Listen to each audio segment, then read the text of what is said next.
In an ideal world, when you have a Kundalini awakening, your Kundalini would pierce the Muladhara and from there go directly through the Sushumna Nadi, go right through to the upper triangle, piercing it, and suddenly, wow, the light bulb moment when you suddenly see yourself where you are in the whole bigger picture of existence, whether you want to call it the shunya, the void, samadhi, all of these experiences that you've heard of. Now, this is where universal truth is finally revealed to you without anything that comes in between the 2 points or the 2 triangles.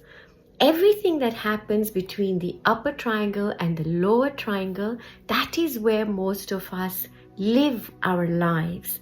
So we will live our life through the lower triangle when we are scared of death. So we do everything that we possibly can in order to ensure our survival.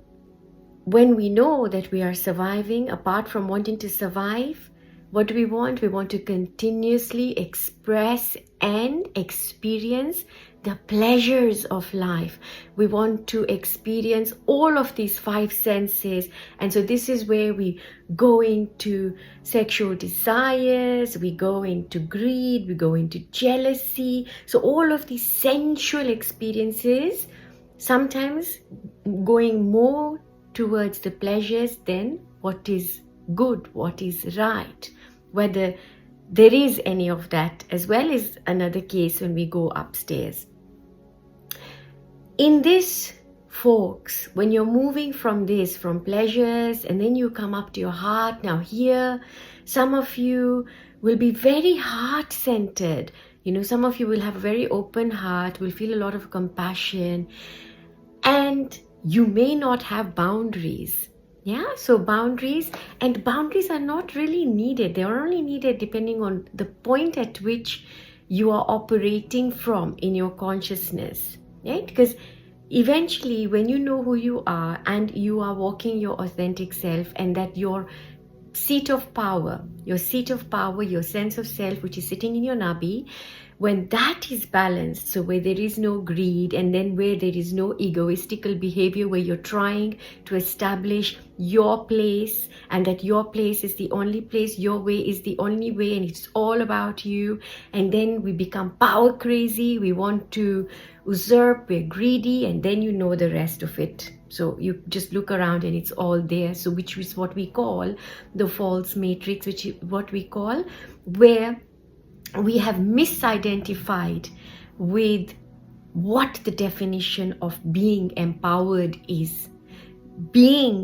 Acting from our core, acting from our nabi, acting from our navel. Because what is the navel? The navel is a connection. That's where we were connected. So it is through here that we were nourished when we were in our mother's womb. That is our connection to the world, our connection to the physical sense. And then when that is let go, so we are no longer connected to something that is nourishing us, and that we're just in this stupor, we don't know. We're suddenly, without that, we come out, and then we find ourselves, we finally find, okay, this is who I am, this is my sense of self. But that when that sense of self starts to become exaggerated at an opportunity cost, whether it is at the expense of others or the expense of you walking and talking your authentic self, that is when we say our nabi is out of balance. We're not acting from our core. Now, folks, that balance has got to be all around. It's not that your heart is balanced, but then your Muladhara is not balanced. So what happens when you're Kundalini? So a lot of you will say that then why am I having these drip drops from up above? I can feel some energy from up above. I can feel Kundalini from up above. Or some of us enter into these states of bliss and even samadhi. Some of us experience this absolute ecstasy. Some of us experience visions. We see things. We feel that we are in holy communion. Some of us have premonition. Some of us can see what is happening.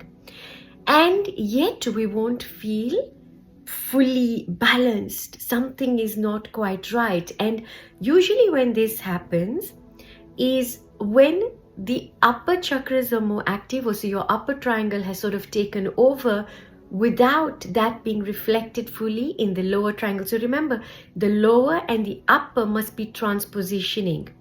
So it is whatever is happening up above is also being reflected down below. So this is the trouble when a lot of us, when we have, we're on this journey, maybe you're on a path of just spirituality and you found a way and you're following that way and everything is fine and you're experiencing all of these things.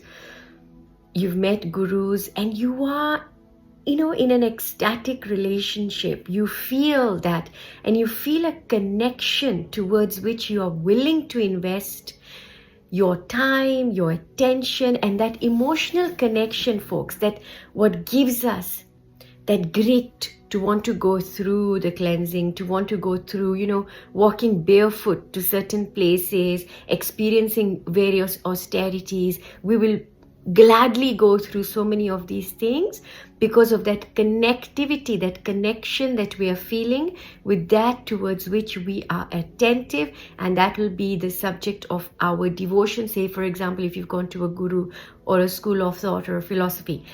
Now, when we have this, a lot of the times we start to experience these things, including supernatural power, but without going through and through the karma, the patterns, the conditioned existence.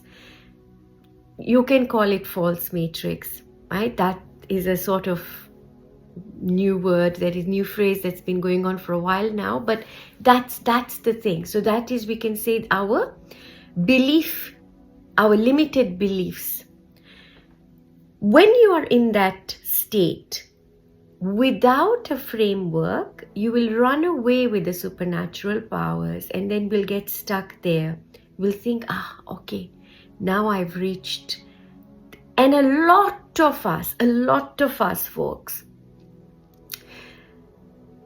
embark on this path for this reason, the siddhis, that I want to somehow get this siddhi so that I can get through this life and I have these wonderful powers. I can do this, I can do that, with these little supernatural powers that come. Now, had you approached it with the balance of the lower triangle, then that feeling or that upper greed now, it won't come. That upper greed comes because the lower greed, it is still the same, folks, just a different, it's a bit like white collar crime and blue collar crime, still crime. Yeah, mentality, mindset is still the same. It's still of thievery. It is still the same.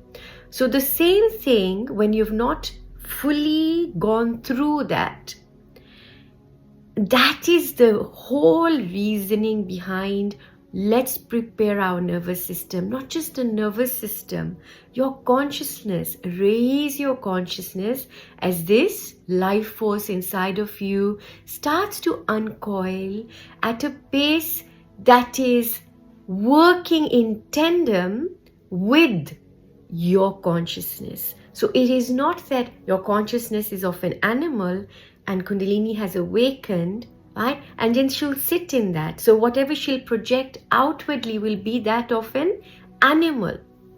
Which again, what do animals? It's about fear, right? So it's about, have I had enough food? Food, sex, fear, hunting. That's what that mindset is all about. And it will stay there. It will stay there. Now, a lot of us, the majority of us who are having a Kundalini awakening, and you're aware that, okay, I'm having a Kundalini awakening, you will be looking for information, or you'll be looking for confirmation. Am I really going through Kundalini awakening? What is a Kundalini awakening now? If it is now, how far have I got to go? And what can I do to make this process smoother? Or how can I gain more knowledge or wisdom about this? And the irony of this is that when you've awakened your Kundalini, you actually don't require any input from anywhere outside of you. If you can simply shut yourself outwardly and go inward. Now, I'll give you an example that is a very personal example, but perhaps it's the time to share this. Now, my own personal experience, when I had this, and I remember at this time, my mother had come to visit, and all that was happening to me was I was able to literally stay awake from 2:30 a.m. right up to 7 p.m. Those were my waking hours. And I would just be awake from that time. Now, during this time, sometimes I would suddenly take my clothes off and I didn't want anything on my body. And there are times when I almost walked out of my door like that, without my consciousness being, aware that, oh, I'm going out. There was none of that I'm conscious, I'm self-conscious, or that, because there was none of that I'm living in relation to. So it's a very different, and you will have seen a lot of people do this. So if you've been to certain places, like my own experience at a Jyotirlinga in Omkareshwar, that man may still even be there. He's quite well known. He just stands there, and when I had been there, he had been standing in that same position for 17 years. And fully naked and just standing, looking right up at the sun, and his eyes were upward. And I couldn't help but notice or feel these sensations. So as I approached him, I didn't go too close to him, but I could feel that sensation of what I was getting from this place. That energy that he had built up just in this position and what he had been accumulating, it was profound, absolutely out of this world. And so many such people that I had the beautiful experience of meeting. And I remember another person similarly who was very well educated, also a professor in a university that was very well known in India. And I was walking down, I think it might have been from Gangotri or Yamunotri, walking down, and suddenly this man called me out and he said, oh, and as a sign of respect, everybody there generally called women or girls Ma or Ai, which just means, or Amma. And so I went towards him and he said, I've been waiting for whatever it is that he shared his experiences with me, and how he just decided to give everything up samsara and come and just stay there.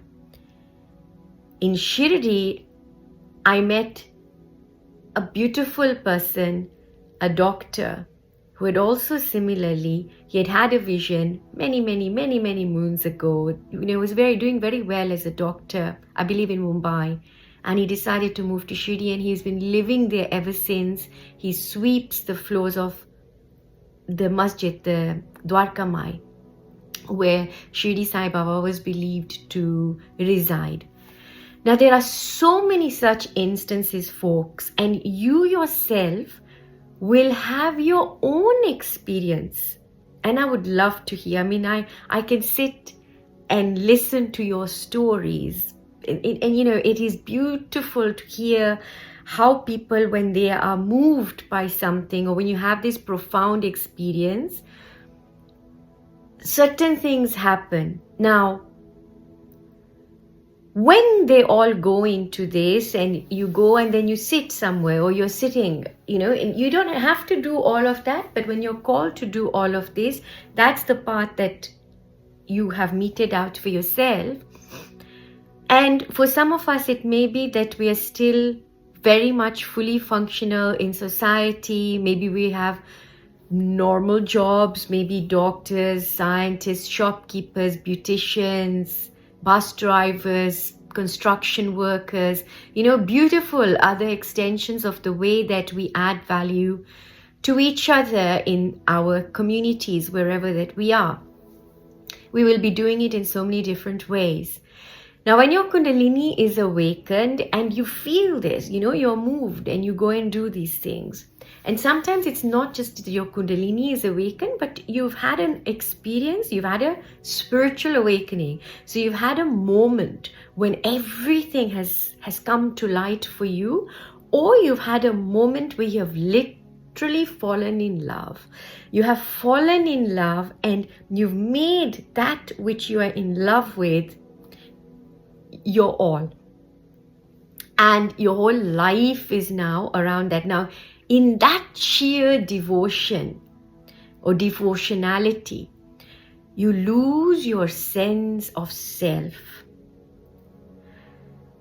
To lose your sense of self, so you're losing your sense of self in that you're losing your connection to your lower chakras, or that your consciousness, your modus operandi now is not going to be the lower chakras, or rather they are in balance. It's not that you're losing them. It's not that you can't enjoy a really nice dish and it tastes really good and it's very pleasurable. No, it's not that.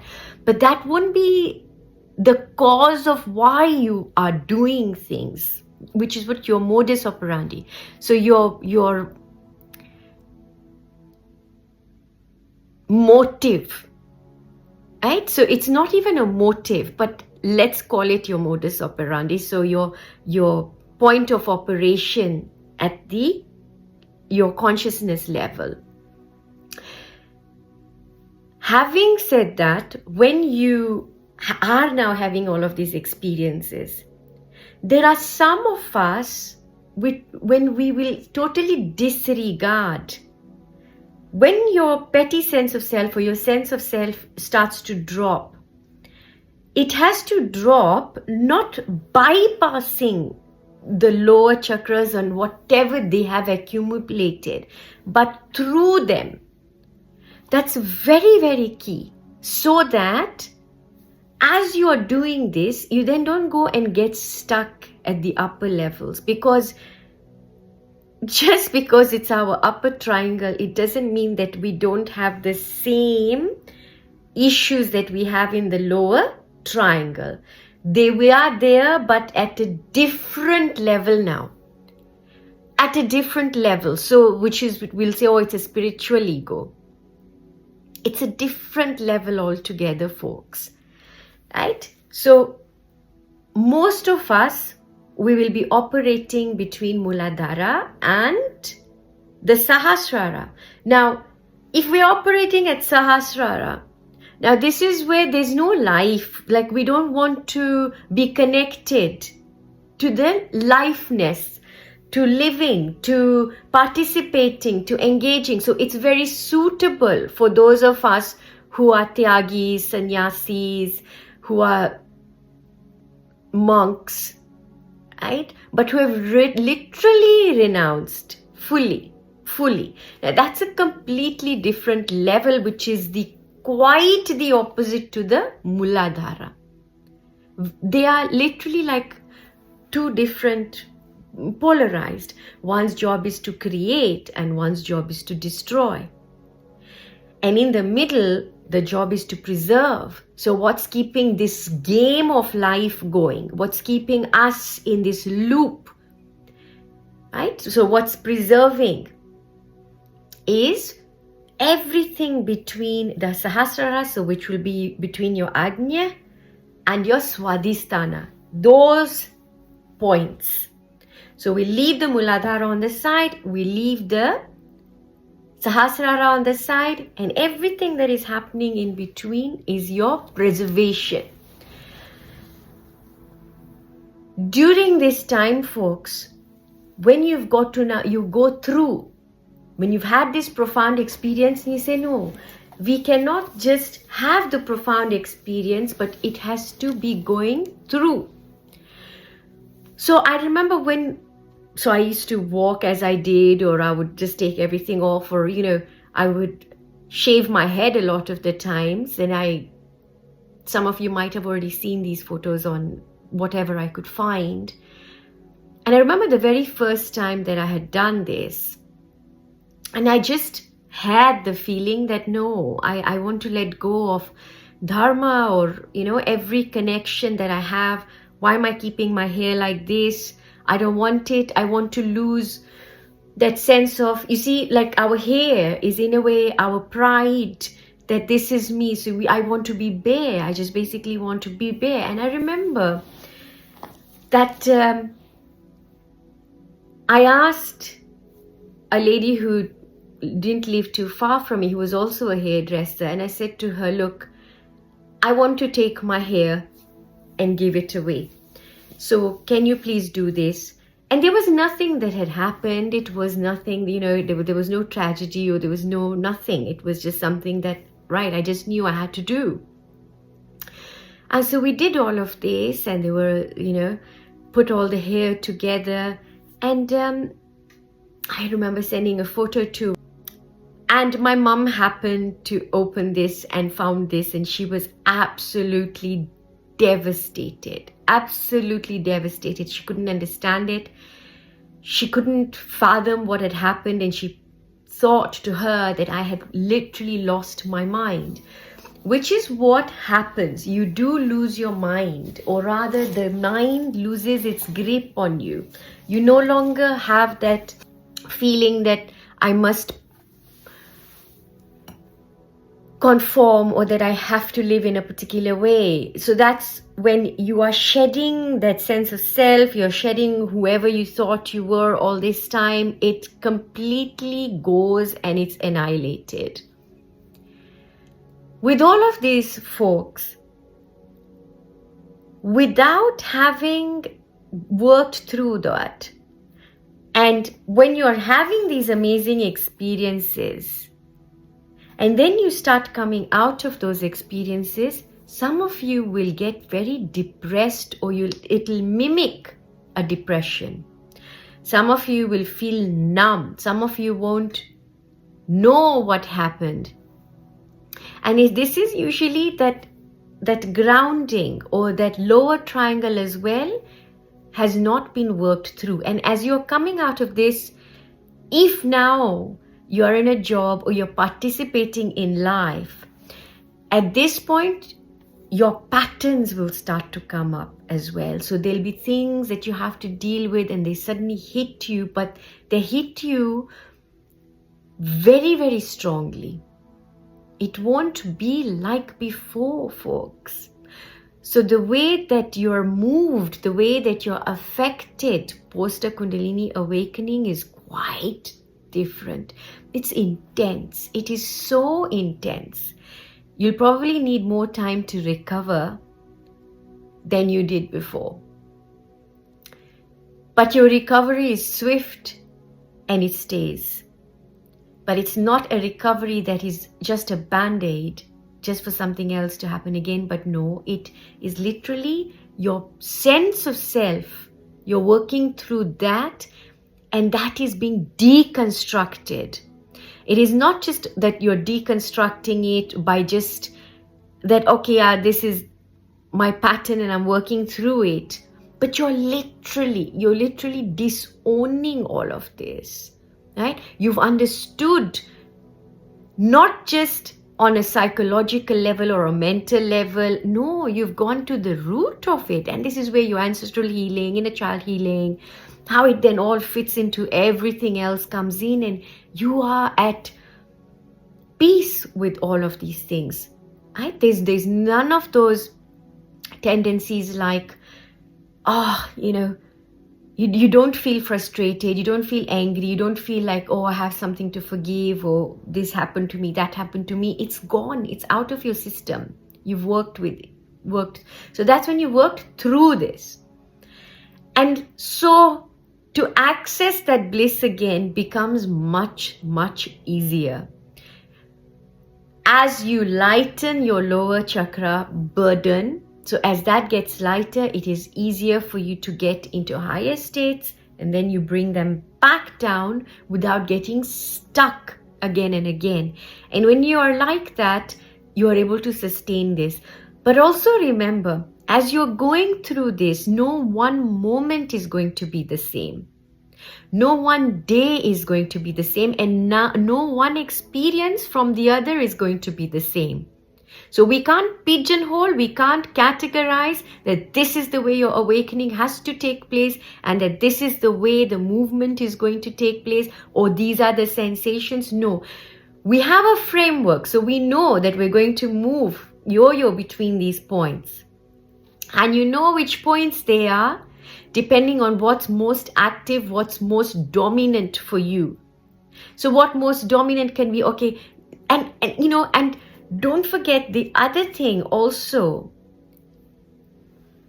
is our environment. Whilst we're going through that, planetary changes, galactic changes, changes that are happening in our universe that are affecting us too. Solar flares. Now, all of these things are going to affect you. The movements of the moon, those are really going to affect you as somebody with an awakened Kundalini. And this is where now, you see now when you read the Indian Panchang, when you read the Indian calendar, not just the Indian calendar, the Mayan calendar, you read any of these old calendars, you read the calendar that is based on the moon and the sun, then it starts to make sense, and you then can see, this is how my energy is responding. Yeah. So the way you see the tides, we are also water. You see all of those things that are moving. So you're moving with all of this.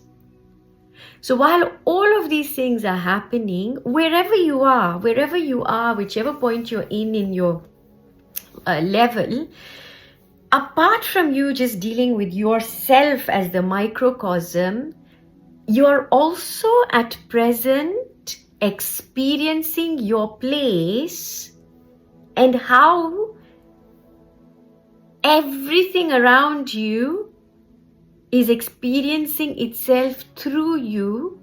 And this is going to come, like the fatigue is going to be there, the brain fog is going to be there. There is all sorts of things that are going to be happening. And you don't have to be functioning at your peak every day either. Some moments, yes, you'll feel it. Some moments you won't. As long as you are aware, I'm moving from here, I'm moving there, I'm moving there. And don't be rigid and say, but I've got to be, this is how it's got to be. Get rid of that completely, because it's not going to help you. No. And don't look for something that is feeding your feel-good factor either. And this is where our dopamine comes in. Right? Then we are using spirituality as an escapism. That's going to be a topic that we're going to discuss shortly. Lots and lots of love, folks. Let me know where you are. And thank you.